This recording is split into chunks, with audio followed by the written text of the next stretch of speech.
Good morning girls. Human geography CC3 में unit 3 में demographic transition theory छूट गया था। डेमोग्राफिक ट्रांजिशन थ्योरी का मतलब है जनांकीय संक्रमण सिद्धांत, और इसको हम लोग इस लेक्चर में करेंगे। इस स्लाइड में हिंदी और इंग्लिश दोनों भाषाओं में बताया गया है कि डेमोग्राफिक ट्रांजिशन थ्योरी की शुरुआत 1929 में वॉरेन थॉम्सन द्वारा की गई थी, और उन्होंने बताया था कि डिक्लाइनिंग बर्थ रेट यानी घटता हुआ जन्म दर और आर्थिक वृद्धि इकोनॉमिक ग्रोथ के बीच में एक सहसंबंध है। इस बात को नोटिस्टिन और ब्लैकर ने भी पुष्टिकरण की, और उन्होंने यूरोप, अमेरिका और ऑस्ट्रेलिया के फर्टिलिटी और मोर्टेलिटी को स्टडी किया, और उसके बाद इस थ्योरी या इस सिद्धांत की पुष्टिकरण की। फर्टिलिटी का मतलब है प्रजननता और मोर्टेलिटी का मतलब है मरणशीलता। इस स्लाइड में देखिए कि डेमोग्राफिक ट्रांजिशन थ्योरी के 3 फेजेस बताए गए हैं। जो सबसे पहला फेज है वो है प्री इंडस्ट्रियल फेज, यानी औद्योगिकरण से पहले का जो फेज है। उसमें ये देखा जाता था कि उस समय बर्थ रेट हाई हुआ करता था, यानी जन्म दर उच्च हुआ करता था। मरण दर या मृत्यु दर या डेथ रेट भी हाई होता था, जिसके कारण से ग्रोथ रेट जो है वो बहुत ही कम रहता था। और ऐसा हम अभी भी उस जगह में देखते हैं जहाँ पर कृषि कार्य होता है, जहाँ पर औद्योगिकरण नहीं हुआ है, जहाँ डेवलपमेंट ज़्यादा नहीं हुआ है, यानी अफ्रीकी देशों में इस तरह का स्टेज अभी भी मौजूद है। उसके बाद वाला स्टेज जो है वो है अर्ली वेस्टर्न स्टेज, यानी औद्योगिकरण की शुरुआत से पहले का स्टेज है। इस समय बर्थ रेट हाई होने लगा। यूँ कह सकते हैं कि जब लोग सेटल हो गए, एक जगह बस गए और कृषि कार्य करने लगे और धीरे धीरे विकास की तरफ बढ़ने लगे, तो बर्थ रेट ऑटोमेटिकली हाई हो गया और डेथ रेट डिक्लाइन होता गया। क्यों? डेथ रेट कम होने का कारण था कि उस समय बहुत सारी औषधें निकल आई थी और मृत्यु जो है वो धीरे धीरे कम होता गया। अगर मृत्यु कम है और जन्म ज़्यादा है तो जाहिर सी बात है कि ग्रोथ रेट हाई होगा। और इस इकोनॉमी को, इस अर्थव्यवस्था को हम मिक्स्ड इकोनॉमी कहते हैं, यानी कि यहाँ पर कृषि कार्य भी हो रहा है, साथ ही साथ व्यापार भी हो रहा है। ओके, कॉमर्स, ट्रेडिंग, ये सब हो रहा है।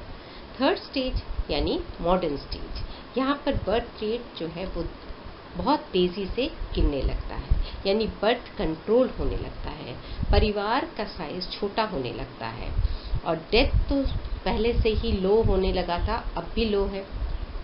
ऐसी हालत में वृद्धि जो है वो बहुत ही कम होगी।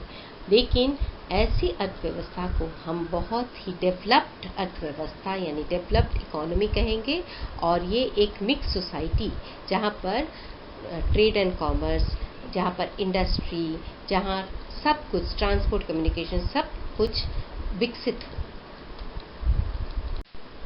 अब इस स्लाइड में देखिए, यहाँ पर कुछ ज्योग्राफर्स ने डेमोग्राफिक ट्रांजिशन को 4 भागों में भी बांटा है। पहला स्टेज वो है जहाँ बर्थ रेट उच्च है, डेथ रेट भी उच्च है, ग्रोथ उस समय नॉमिनल होगा, यानी बहुत ज़्यादा भी नहीं, बहुत कम भी नहीं, कम ही होगा। और आप यहाँ देखिए नीचे जो ग्राफ दिया हुआ है वहाँ पिंक कलर में बर्थ रेट दिखाया गया है, ब्लू कलर में डेथ रेट दिखाया गया है। फर्स्ट स्टेज में बर्थ रेट और डेथ रेट के बीच में उतार चढ़ाव होता जाता है।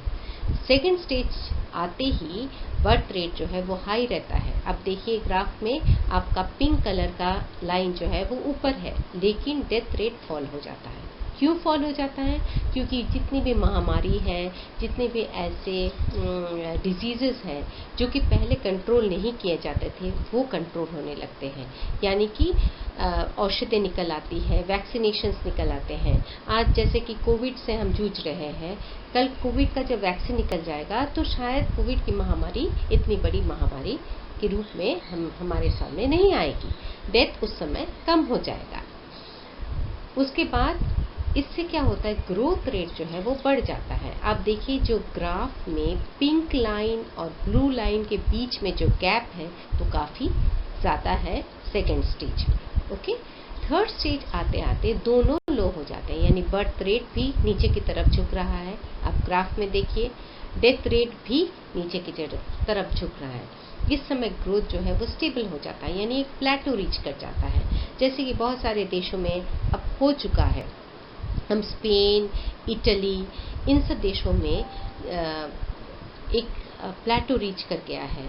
यहाँ पर ग्रोथ जो है बिल्कुल स्टेबल है, क्योंकि यहाँ बर्थ रेट और डेथ रेट दोनों ही लो है।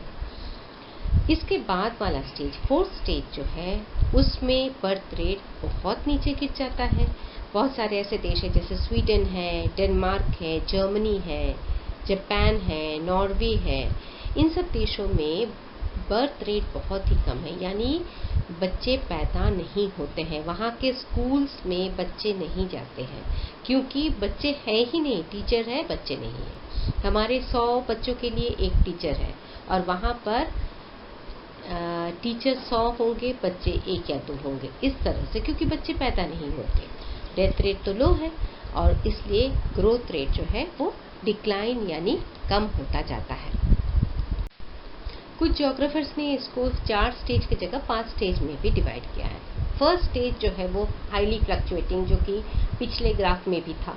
सेकेंड वाला स्टेज जो है, जहाँ पर बर्थ रेट हाई है और डेथ रेट कम होता जाता है, उसको हम अर्ली एक्सपैंडिंग स्टेज कहेंगे, कि इस समय जो भी देश इस स्टेज में होगा वहाँ पर जनसंख्या की वृद्धि काफ़ी तेज़ी से होगी।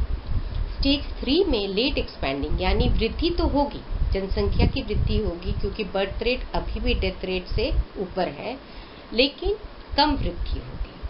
स्टेज 4 है लो फ्लक्चुएटिंग स्टेज। यहाँ पर आप देखेंगे कि दोनों ही घट गया है, बर्थ रेट भी और डेथ रेट भी। आप ग्राफ को देखिए, दोनों नीचे की तरफ। डेथ रेट तो नीचे है, बर्थ रेट का उतार चढ़ाव हो रहा है। किसी किसी साल बर्थ रेट होता है, कुछ बच्चे पैदा होते हैं, किसी किसी साल बिल्कुल ही नहीं होते हैं, तो वो उतार चढ़ाव होता है। और लास्ट स्टेज 5 में देखिए, जहाँ डिक्लाइन हो गया है, वहाँ पर आपका डेथ रेट वाला जो ग्राफ है वो देखिए ऊपर चढ़ जाता है, यानी बर्थ रेट से ज़्यादा डेथ रेट हो रहा है। अब इटली में, स्पेन में, जो कि 4th स्टेज में है, यहाँ पर कोविड के कारण इतने लोगों की मौत हो गई है, तो अभी क्या हो रहा है, अभी अगले साल पता चलेगा कि इनका डेथ रेट बर्थ रेट से ज़्यादा हो गया। अच्छी बात यह है कि नॉर्वे, डेनमार्क, जर्मनी, जापान, जहाँ पर ऑलरेडी डिक्लाइनिंग ग्रोथ रेट है, वहाँ ऐसा नहीं हुआ है। तो टोटली आपको ये समझ में आ गया होगा कि बर्थ रेट और डेथ रेट, यानी कि जन्म दर और मृत्यु दर, यानी कि प्रजननता दर और मननशीलता दर, ये दोनों किसी भी देश के आर्थिक विकास को बहुत ज़्यादा प्रभावित करता है। जिस देश में ग्रोथ रेट यानी पॉपुलेशन का ग्रोथ रेट यानी जनसंख्या का वृद्धि दर बहुत अधिक होता है, वो देश कभी भी विकसित देश नहीं कहलाता है। विकसित देश वो होता है जहाँ जनसंख्या वृद्धि का दर बहुत ही सीमित है, कम है। आशा करती हूँ आपको समझ में आया होगा।